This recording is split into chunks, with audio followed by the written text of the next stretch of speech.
Un point s'abat, le silence explose, et une juge afro-américaine transforme sa douleur en un cri pour la vérité.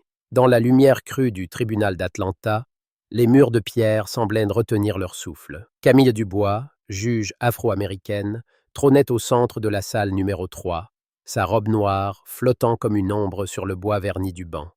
Ses yeux, d'un brun profond, balayaient la salle avec une précision chirurgicale, scrutant chaque visage, chaque geste.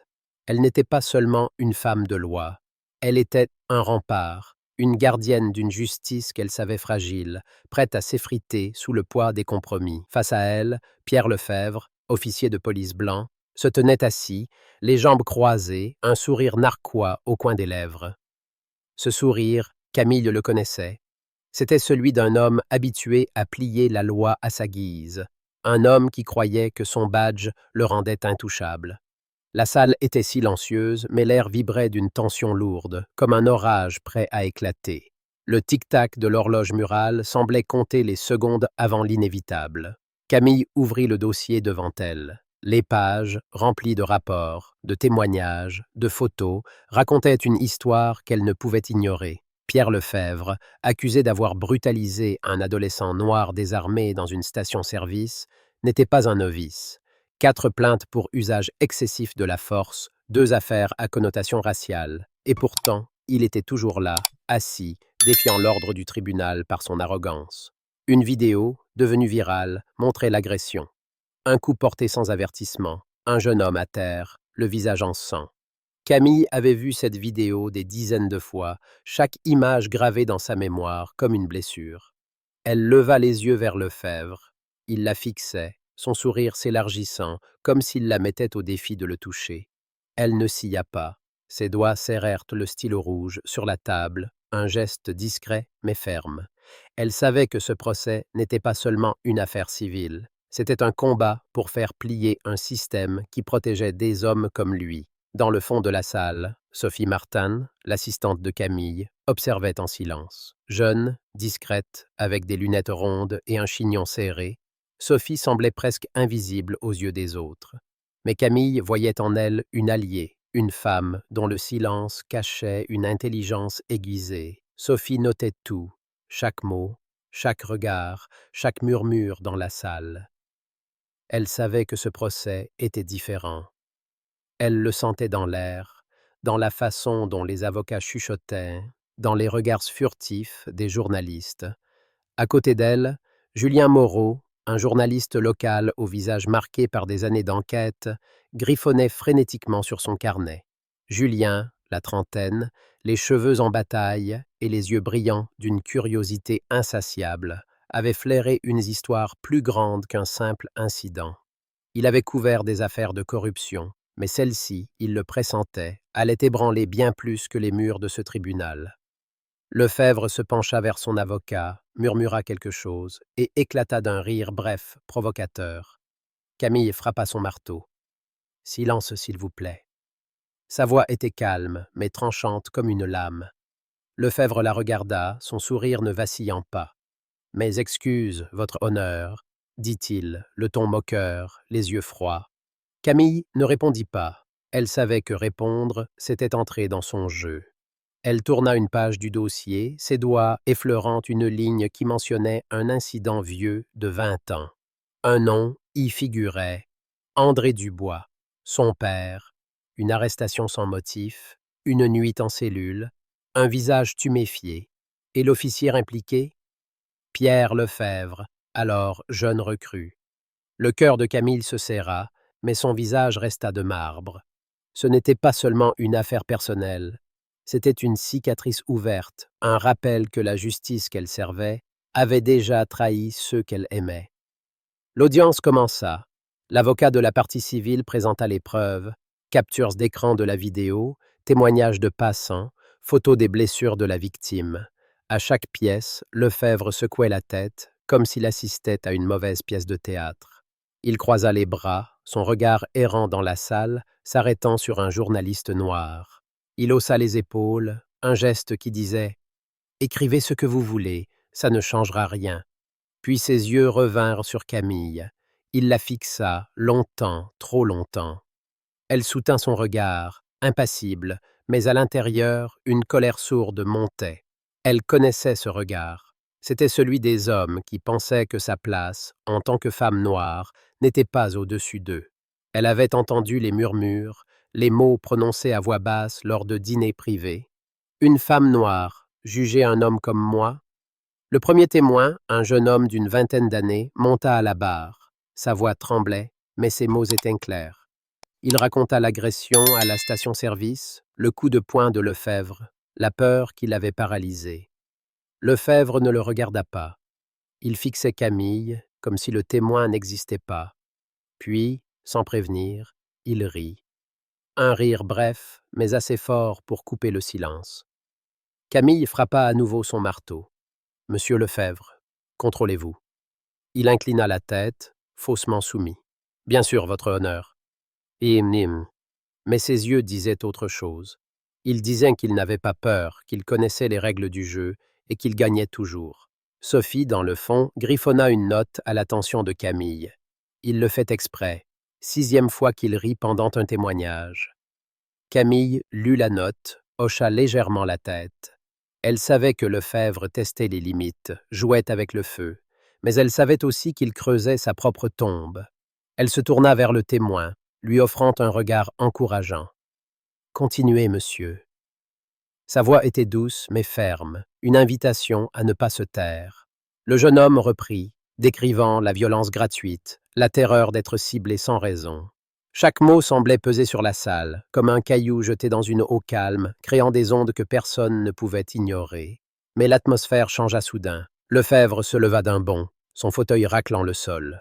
Sans un mot, il traversa la salle en 3 enjambées, les yeux fixés sur Camille. Le temps sembla ralentir. Les avocats se figèrent, les journalistes retinrent leur souffle. Sophie lâcha son stylo.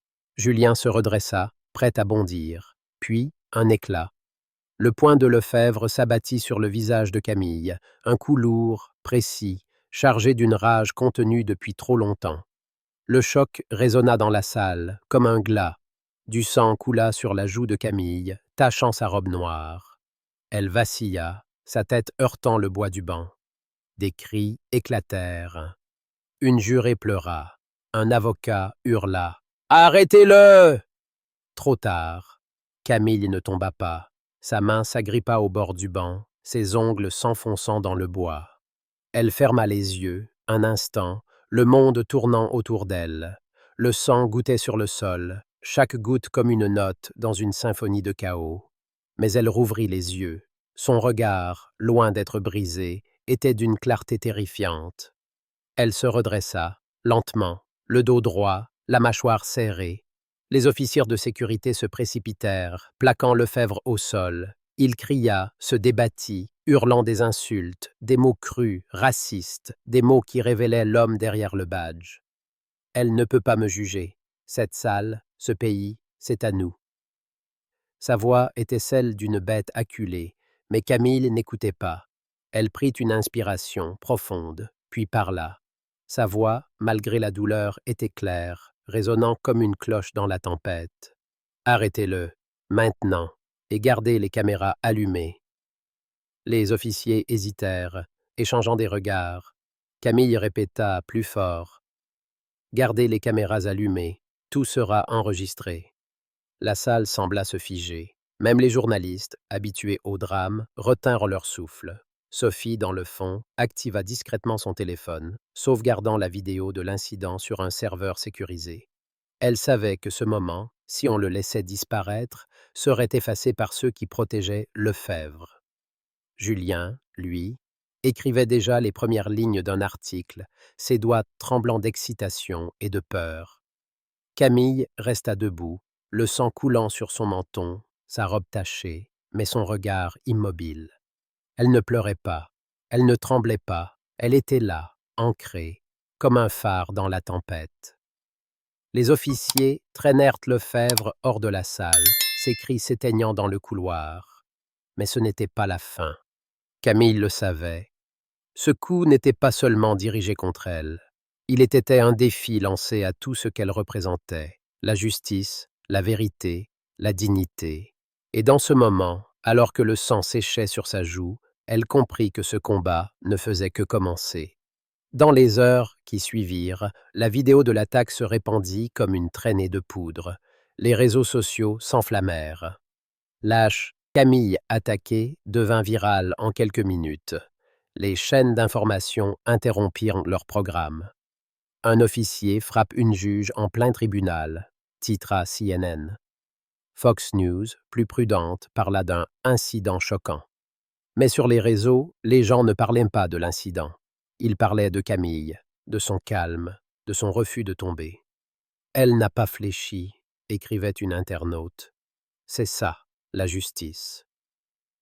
Julien, dans son petit bureau encombré, rédigea un article brûlant, intitulé « La justice a un visage et elle saigne ». Il savait qu'il jouait avec le feu, mais il ne pouvait pas se taire. Pas maintenant.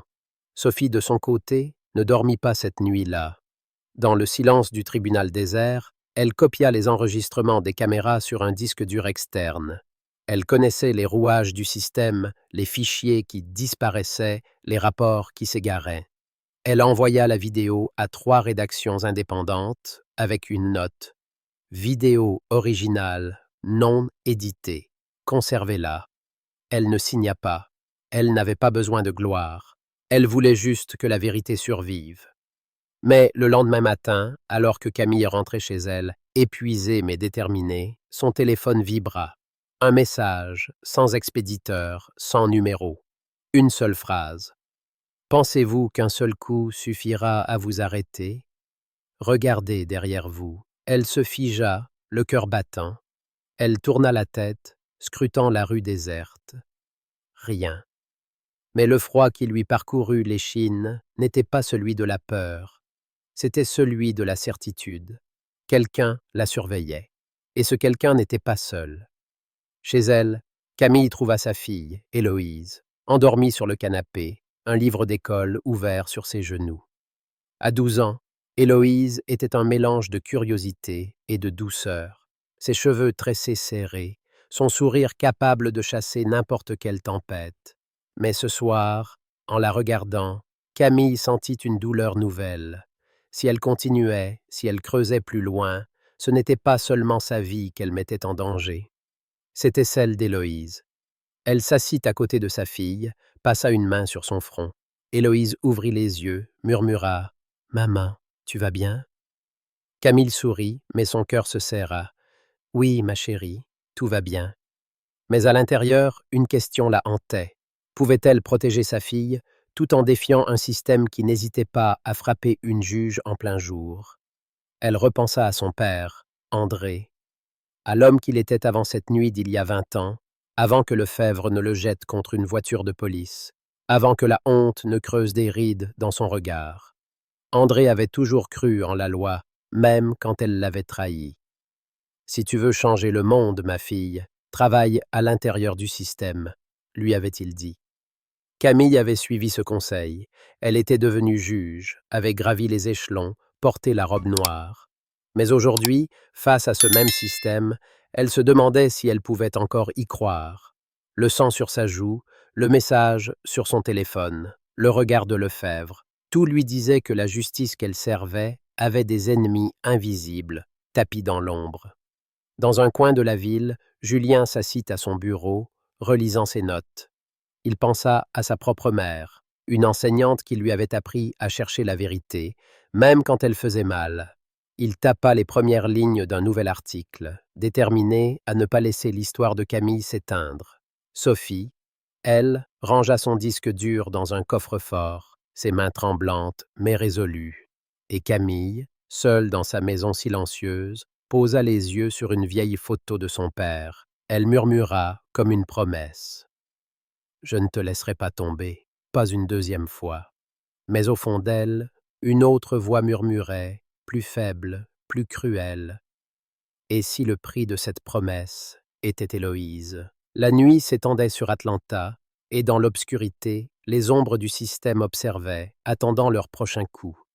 Le tribunal d'Atlanta, baigné d'une lumière pâle filtrée par les hautes fenêtres, semblait figé dans une étrange solennité.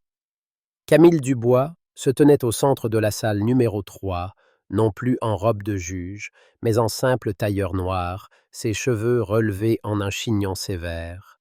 Son visage portait encore la marque violacée du cou de Pierre Lefebvre, un stigmate qu'elle refusait de cacher.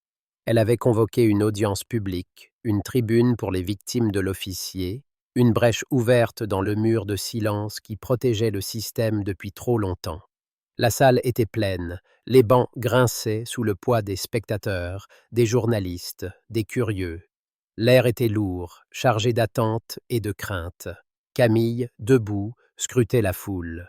Ses yeux, d'un brun intense, ne cherchaient pas l'approbation, mais la vérité, tapis dans les regards de ceux qui osaient encore espérer. Sophie Martin, son assistante, était assise au premier rang, un dossier épais sur les genoux. Ses lunettes rondes glissaient sur son nez, mais elle ne les ajustait pas, absorbée par la tâche qu'elle s'était donnée. Protéger chaque mot prononcé aujourd'hui. Sophie n'était pas seulement une employée, elle était une sentinelle, une femme qui avait appris dans l'ombre à lire les silences du système. À ses côtés, Julien Moreau, le journaliste, tapotait nerveusement son stylo contre son carnet. Son article sur l'attaque de Camille avait fait trembler les réseaux sociaux, mais il savait que ce n'était qu'un début. Il observait la salle, cherchant les visages absents, ceux des puissants, qui préféraient rester dans l'ombre. Une nouvelle figure se tenait près de lui. Isabelle Laurent, une avocate retraitée, ancienne collègue de Camille, invitée par cette dernière pour son expérience et sa sagesse. Isabelle, la soixantaine élégante, les cheveux argentés coupés courts, portait un regard perçant, celui d'une femme qui avait vu le système plier sous le poids de ses propres mensonges. Camille prit la parole. Sa voix, claire mais contenue, résonna comme un appel. « Aujourd'hui, nous ne jugerons pas un homme, nous écouterons ceux qui l'a brisé. » Elle fit un signe, et le premier témoin monta à la barre. C'était Paul Garnier, un ouvrier noir d'une cinquantaine d'années, le dos voûté par des années de labeur. Ses mains, calleuses, tremblaient légèrement. Il raconta une nuit d'il y a 10 ans, où Lefebvre l'avait arrêté pour obstruction à la circulation. Je rentrais du travail, je portais un sac de course. Il m'a poussé contre sa voiture, m'a frappé au genou. J'ai boité pendant des mois. Sa voix se brisa. J'ai perdu mon emploi. Ma femme m'a quitté. J'ai tout perdu. La salle retint son souffle. Une femme dans le public essuya une larme. Camille hocha la tête, un geste discret mais chargé de respect. « Merci, monsieur Garnier. » Puis vint Aïcha Diallo, une étudiante de 22 ans, les yeux brillants de colère contenue. Elle parla d'une arrestation à 17 ans pour correspondance à un signalement. J'étais dans la voiture d'un ami. Lefebvre m'a tiré dehors, m'a giflé, m'a menotté. J'ai crié pendant 4 heures dans sa voiture, sans eau, sans rien. Sa voix trembla, mais elle releva le menton. Il m'a dit « Tu sais dans quel état t'es ?» Un murmure parcourut la salle. Julien griffonna frénétiquement, ses doigts serrant le stylo. Sophie, elle, notait chaque détail, consciente que ces mots, s'ils n'étaient pas protégés, pourraient disparaître comme tant d'autres avant eux. Isabelle, silencieuse, observait Camille. Elle voyait dans son ancienne protégée une force rare, mais aussi une fragilité nouvelle. Elle savait que ce combat, aussi noble soit-il, coûtait à Camille plus que du sang. Chaque témoignage était une lame, non seulement contre Lefebvre, mais contre le système qui l'avait laissé agir. Isabelle murmura à Sophie « Elle ne pourra pas tenir seule. Pas contre ça. » Sophie hocha la tête, sans quitter Camille des yeux. Elle savait qu'Isabelle avait raison, mais elle savait aussi que Camille ne reculerait pas. Pas encore. Dans une cellule isolée, Pierre Lefebvre, menotté, parlait à un agent fédéral. Son arrogance s'était effritée, remplacée par un calcul froid. « J'ai pas agi seul, dit-il, la voix basse. On m'a dit de faire ce qu'il fallait pour maintenir l'ordre. » Il cita des noms, des dates, des réunions discrètes. Il parla de Marc Renaud, le procureur adjoint, un homme que Camille avait autrefois considéré comme un allié. Marc a enterré des dossiers, il savait tout, L'agent nota, impassible, mais chaque mot était une fissure dans le mur d'impunité qui avait protégé Lefebvre pendant des années. De retour au tribunal, Camille écoutait le troisième témoin, un retraité nommé Joseph Lemoine. Il raconta une arrestation humiliante pour comportement suspect lors d'une promenade nocturne. J'avais 60 ans, je portais un costume, il m'a plaqué au sol, m'a cassé le bras. Sa voix était calme, mais ses yeux brillaient de honte. Camille sentit une colère sourde monter en elle, mais elle la contint. Elle savait que sa rage, si elle éclatait, donnerait au système une excuse pour la discréditer.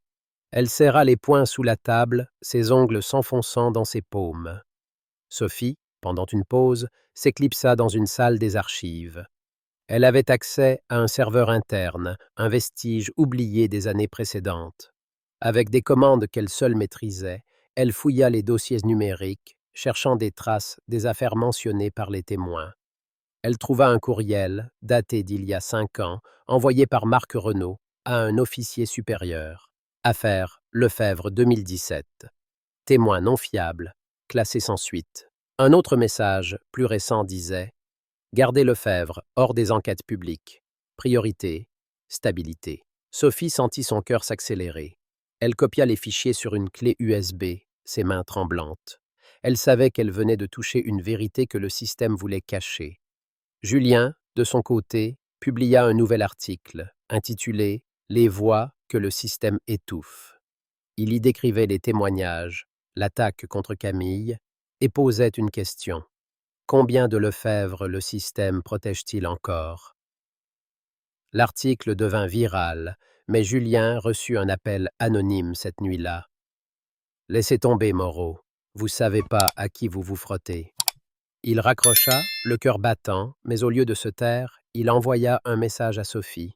« On doit creuser plus loin. » Sophie répondit par un simple « D'accord ». Une alliance naissait, fragile mais déterminée. Camille rentra chez elle ce soir-là, épuisée. Héloïse, sa fille, l'attendait dans le salon, un dessin à la main. « C'est toi, maman. T'es forte comme une lionne. » Camille sourit, mais son sourire vacilla lorsqu'elle trouva une enveloppe glissée sous la porte. À l'intérieur, une photo d'Héloïse, prise devant son école, un sourire innocent sur le visage. Dessous, une phrase en italique, « Si belle comme sa mère ». Camille sentit une vague de terreur l'envahir. Elle serra l'enveloppe, ses doigts tremblants. Ce n'était plus une menace vague. C'était un coup porté à son cœur de mère. Elle appela immédiatement Isabelle, sa voix ferme, malgré la peur. « J'ai besoin de vous. Pas pour moi, pour Héloïse. » Isabelle arriva 1 heure plus tard, un sac de voyage à la main.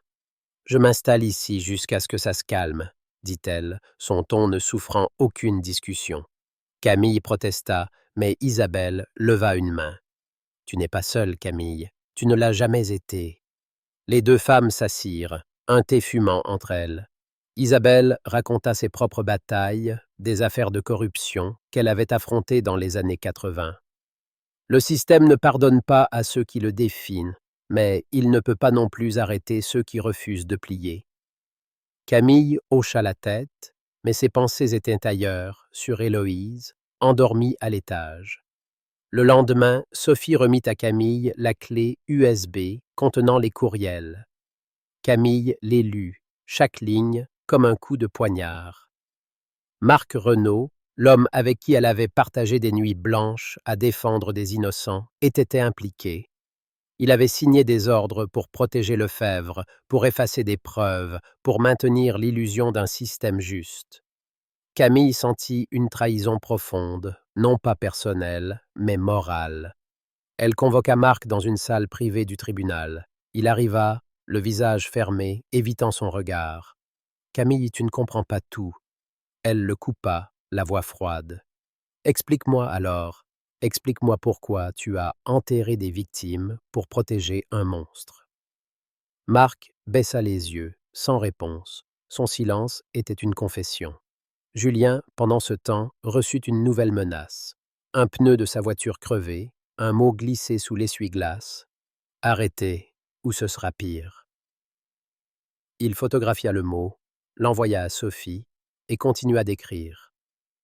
Il savait qu'il marchait sur une corde raide, mais il voyait en Camille une figure qui méritait qu'on risque tout. Sophie, elle, renforça la sécurité des fichiers, envoyant des copies cryptées à des contacts fiables. Elle n'était plus la jeune assistante timide, elle était devenue une guerrière de l'ombre. Ce soir-là, Héloïse, assise à la table de la cuisine, regarda sa mère. « Maman, si quelqu'un fait quelque chose de mal et que tout le monde se tait, je dois parler, non ?» Camille se figea, les mots de sa fille résonnant comme un écho de sa propre conscience. Elle s'agenouilla, prit les mains d'Héloïse. « Oui, ma chérie, parler, c'est le plus courageux. » Héloïse hocha la tête, sérieuse. « Alors, tu vas parler, hein ?» Camille sentit une chaleur monter en elle, une flamme qu'elle croyait éteinte. « Oui, je vais parler. » Elle embrassa le front de sa fille, une promesse silencieuse. Mais dans l'obscurité d'Atlanta, les ombres s'agitaient. Un courriel anonyme arriva sur l'ordinateur de Camille. « Vous pensez que vos témoins suffiront? Attendez la suite. » Elle ferma l'écran, le cœur battant. Elle savait que le système ne se rendrait pas sans combattre. Mais elle savait aussi qu'elle n'était plus seule. Sophie, Julien, Isabelle et maintenant Héloïse étaient avec elle. Et dans cette alliance fragile, elle trouva la force de continuer, même si chaque pas la rapprochait d'un danger qu'elle ne pouvait encore nommer. Le tribunal d'Atlanta, ce matin-là, semblait vibrer d'une énergie nouvelle, comme si les murs de pierre avaient absorbé les voix des victimes et s'apprêtaient à les rendre au monde. Camille Dubois se tenait au centre de la salle numéro 3, sa robe de juge impeccablement ajustée, mais son visage portait encore l'ombre violacée du coup porté par Pierre Lefebvre. Elle n'avait pas cherché à masquer cette marque. C'était un témoignage vivant, un défi silencieux à ceux qui pensaient pouvoir la briser. La salle était comble, les bancs débordaient de spectateurs, de journalistes, de citoyens ordinaires venus assister à ce qui n'était plus seulement un procès, mais une croisade. L'air était saturé d'attente, d'espoir et de peur. Les caméras tournaient, leurs objectifs braqués sur Camille, capturant chaque mouvement, chaque regard. Elle savait que ce moment, ce procès, marquerait un tournant, non seulement pour elle, mais pour tous ceux qui croyaient encore en une justice possible. Sophie Martin, assise au premier rang, serrait un dossier contre sa poitrine. Ses lunettes rondes glissaient sur son nez, mais elle ne les ajustait pas, ses yeux fixés sur Camille. Elle avait passé des nuits blanches à organiser les preuves, à sécuriser les témoignages, à s'assurer que rien ne serait perdu. À ses côtés, Julien Moreau, le journaliste, griffonnait dans son carnet, son visage marqué par une fatigue qu'il refusait d'admettre. Ces articles avaient fait trembler la ville, révélant non seulement les abus de Lefebvre, mais aussi les silences complices du système. À côté de lui, Isabelle Laurent, l'avocate retraitée, observait la salle avec une sérénité apparente, mais ses mains croisées trahissaient une tension contenue. Elle savait que ce procès n'était pas seulement une bataille judiciaire. C'était une guerre contre un réseau d'impunité, un réseau qui s'étendait bien au-delà de Pierre Lefebvre. Camille ouvrit l'audience d'un coup de marteau, le son résonnant comme un glas. Aujourd'hui, nous ne jugeons pas seulement un homme. Nous jugeons un système qui a permis à cet homme d'agir en toute impunité. Sa voix était calme, mais chaque mot portait une force qui faisait frissonner la salle. Elle appela le premier témoin, Pierre Lefebvre lui-même. Menotté, vêtu d'un costume gris mal ajusté, il monta à la barre, son arrogance remplacée par une nervosité palpable. Ses yeux évitaient ceux de Camille, se posant sur les journalistes, les spectateurs, comme s'il cherchait une échappatoire. Mais il n'y en avait pas. Pas aujourd'hui. L'avocat de la partie civile, un homme jeune mais déterminé nommé Étienne Bisset, commença l'interrogatoire. « Monsieur Lefebvre, pouvez-vous confirmer que vous avez frappé la juge Dubois en pleine audience ?» Lefebvre serra les lèvres, ses mains menottées tremblant légèrement. « C'était un moment de colère. Je ne voulais pas. » Sa voix s'éteignit sous le regard perçant de Camille. Étienne poursuivit, implacable. « Et les autres incidents? Les plaintes pour violence, les arrestations sans motif, les témoignages de Paul Garnier, Aïcha Diallo, Joseph Lemoine. Lefebvre baissa la tête, murmurant « J'ai suivi des ordres ».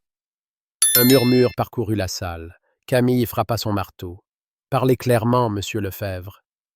Il releva les yeux, un éclat de défi dans le regard. « Vous voulez la vérité? Je n'étais pas seul. Marc Renaud savait. Il a couvert mes actions. Il m'a dit « Fais ce qu'il faut. On s'occupera du reste ». Le nom de Marc Renaud, le procureur adjoint, tomba comme une pierre dans l'eau, créant des ondes de choc. Les journalistes griffonnèrent frénétiquement. Sophie, dans le public, échangea un regard avec Julien. Il savait que cette déclaration allait tout changer. Camille, impassible, nota quelque chose sur son carnet, mais à l'intérieur, une tempête faisait rage. Marc, l'homme qu'elle avait considéré comme un frère d'armes, avait trahi tout ce qu'ils avaient juré de défendre. Étienne présenta les preuves rassemblées par Sophie. Les courriels de Marc ordonnant de classer des plaintes, des rapports falsifiés, des témoignages ignorés. Chaque document était une pièce d'un puzzle accablant, révélant un réseau de corruption qui s'étendait au cœur du système judiciaire d'Atlanta. Camille écoutait, son visage de marbre, mais ses pensées revenaient à son père, André Dubois, arrêté sans raison par Lefebvre des années auparavant. Elle revoyait son visage, marqué par l'humiliation, ses mots.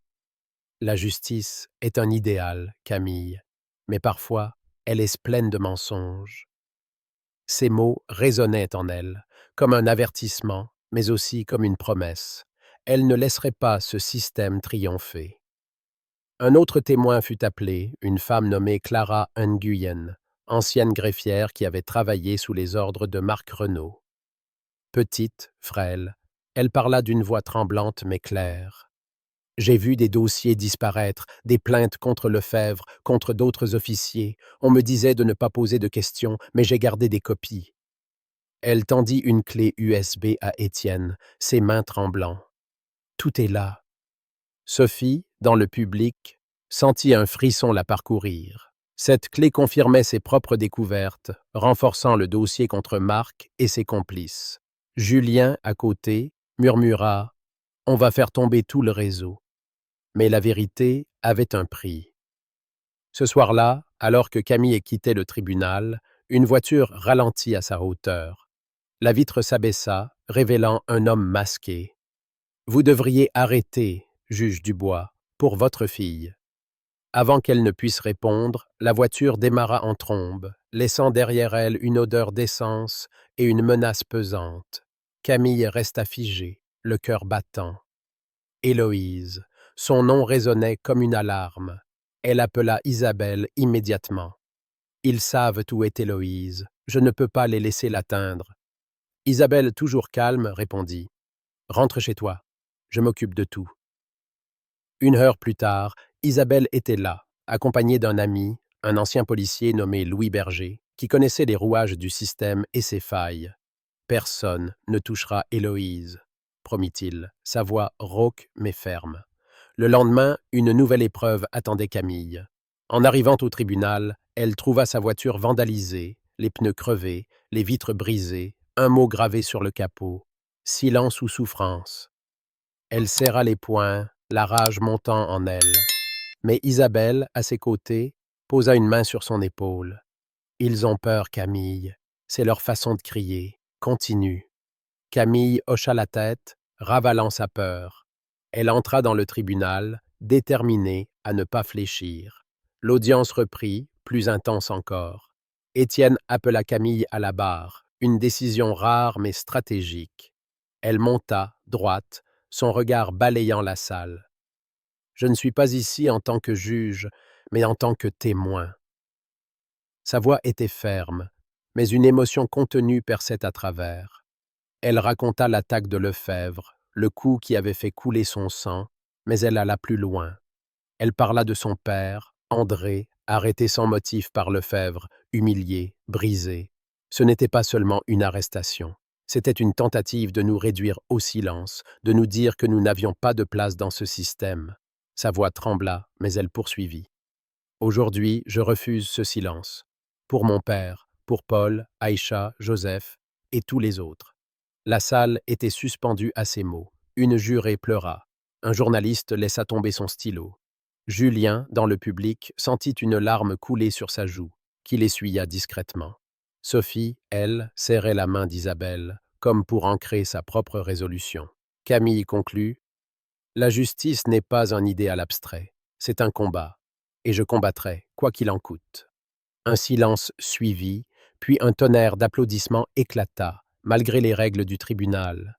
Camille retourna à son banc, son cœur battant, mais léger, comme si elle venait de poser un fardeau qu'elle portait depuis trop longtemps. Le lendemain, Sophie et Julien livrèrent leur coup final. Ils publièrent un dossier complet basé sur les courriels et les témoignages, révélant l'implication de Marc Renaud et de 2 autres hauts fonctionnaires dans la protection de Lefebvre. L'article, publié en ligne et dans plusieurs journaux locaux, déclencha une onde de choc.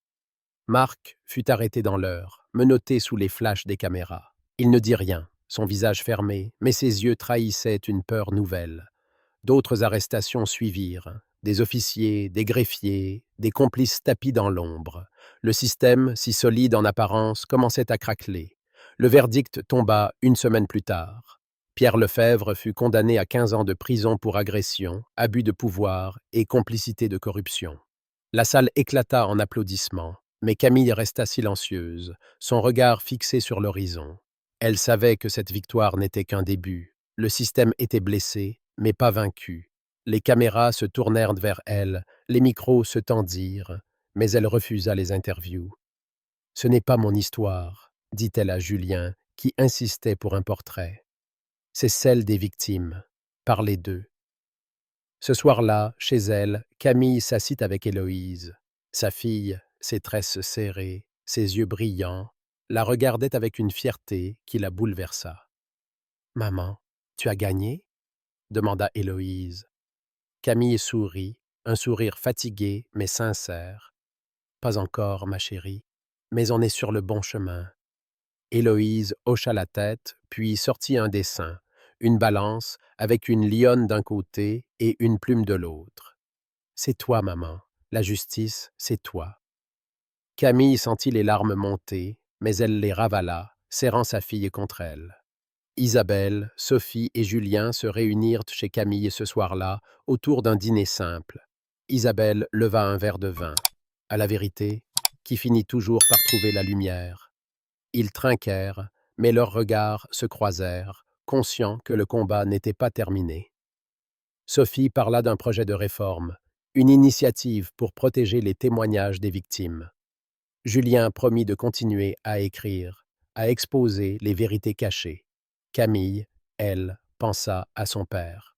Elle murmura, presque pour elle-même: « Pour toi, papa. » Mais dans l'ombre, une dernière menace planait. Une lettre anonyme arriva le lendemain, glissée sous la porte de Camille. « Vous avez gagné une bataille, mais pas la guerre. » Elle la lut, puis la posa sur la table, un sourire triste aux lèvres. Elle savait que le système ne se rendrait pas facilement, mais elle savait aussi qu'elle n'était plus seule. Sophie, Julien, Isabelle, Héloïse, ils étaient sa force, son rempart, et avec eux, elle continuerait.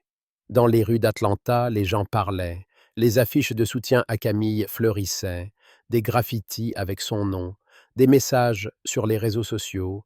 La justice a un visage, et elle ne plie pas. Camille ne cherchait pas la gloire. Elle ne voulait pas être un symbole. Elle voulait simplement que la balance penche enfin du côté de la vérité. Et tandis qu'Héloïse dormait à ses côtés, elle murmura une promesse: « Je ne m'arrêterai pas. Pas maintenant. Pas jamais. » L'histoire de la balance de la vérité, centrée sur Camille Dubois, est bien plus qu'un récit judiciaire. C'est une méditation profonde sur la justice, le courage et la résilience face à un système qui, trop souvent, protège les puissants au détriment des faibles. Dans la culture française, où l'élégance de la pensée et la quête d'idéaux moraux occupent une place centrale, cette histoire résonne avec une force particulière. Elle nous invite à réfléchir à notre propre rôle dans la société, à la manière dont nous confrontons l'injustice et à la responsabilité qui nous incombe de défendre ce qui est juste, même lorsque le prix est élevé. Camille, en tant que juge afro-américaine, incarne une figure universelle, celle de l'individu qui, face à l'adversité, refuse de plier. Son combat, marqué par le coup de poing de Pierre Lefebvre et les menaces contre sa fille Héloïse, transcende le cadre du tribunal d'Atlanta. Il touche à une vérité essentielle, si chère à la sensibilité française. La justice n'est pas une institution froide, mais un idéal vivant, forgé dans la lutte et la douleur. Ce qui frappe dans le personnage de Camille, c'est sa capacité à transformer sa souffrance personnelle, l'humiliation de son père, la violence qu'elle subit, en une force collective. Elle ne se bat pas pour elle seule, mais pour Paul, Aïcha, Joseph et tous ceux que le système a réduits au silence. Cette générosité d'âme, cette volonté de porter les voix des autres évoque l'humanisme français, celui de figures comme Victor Hugo, qui écrivait « Rien n'est plus fort qu'une idée dont le temps est venu ». L'histoire nous enseigne une première leçon. Le courage n'est pas l'absence de peur, mais l'acte de continuer malgré elle. Camille, menacée, blessée, confrontée à la trahison de Marc Renaud, aurait pu reculer. Elle aurait pu choisir la sécurité, pour elle et pour Héloïse. Mais elle a choisi de rester debout, de parler, de confronter. Cette leçon s'applique à nos vies quotidiennes. Combien de fois, face à une injustice, au travail, dans nos communautés, dans nos familles, choisissons-nous le silence par commodité? Camille nous rappelle que chaque voix compte, que chaque pas vers la vérité, même petit, peut ébranler un système. En France, où le débat public est une tradition, cette idée trouve un écho particulier. Parler, c'est résister. Que ce soit dans une salle de classe, une réunion professionnelle ou une conversation entre amis, oser dire ce qui est juste, même au risque de déplaire, est un acte de courage. Une deuxième leçon, tout aussi puissante, concerne la force des alliances. Camille n'a pas triomphé seule. Sophie, avec sa discrétion et son intelligence, a protégé l'épreuve. Julien, avec sa plume incisive, a amplifié les voix des victimes. Isabelle, avec sa sagesse et son expérience, a offert un soutien indéfectible. Ensemble, ils ont formé un rempart contre l'injustice. Dans la culture française, où la solidarité et l'amitié sont des valeurs chères, cette dynamique résonne profondément. Elle nous rappelle que les grands combats ne se mènent pas en solitaire. Dans nos vies, nous pouvons appliquer cette leçon en cherchant des alliés, en soutenant ceux qui partagent nos valeurs, en construisant des réseaux de confiance. Que ce soit pour défendre une cause, soutenir un collègue ou protéger un proche, la solidarité est une force qui décuple notre impact. Enfin, l'histoire nous interroge sur le prix de la justice. Camille a risqué sa sécurité, celle de sa fille, et sa propre paix intérieure pour faire éclater la vérité. Ce sacrifice, teinté de mélancolie, est un thème cher à la littérature et à la pensée française. Il évoque les dilemmes moraux des héros de Camus ou de Sartre, confrontés à des choix où aucune victoire n'est sans perte. Dans nos vies, nous faisons face à des dilemmes similaires, peut-être moins dramatiques, mais tout aussi réels. Devons-nous dénoncer une injustice au risque de perdre un emploi? Devons-nous prendre la parole au risque de froisser? L'histoire de Camille nous enseigne que le prix de la justice est parfois élevé, mais que le coût du silence est encore plus grand. Elle nous invite à peser nos choix avec soin, mais aussi avec courage, en nous rappelant que la vérité, même douloureuse, est une lumière qui éclaire le chemin. Si cette histoire vous a touché, si les combats de Camille, Sophie, Julien et Isabelle vous inspirent, alors agissez. Cliquez sur « J'aime » pour montrer votre soutien à ces récits de courage et de justice. Partagez cette vidéo avec vos amis, votre famille, vos collègues. Laissez la vérité voyager, comme une flamme qui ne s'éteint pas. Abonnez-vous à notre chaîne pour ne rater aucune histoire qui donne du sens à notre monde. Et dans les commentaires, dites-nous, quelle injustice vous révolte? Quelle action avez-vous entreprise pour la combattre? Vos voix comptent. Ensemble, faisons pencher la balance du côté de la vérité.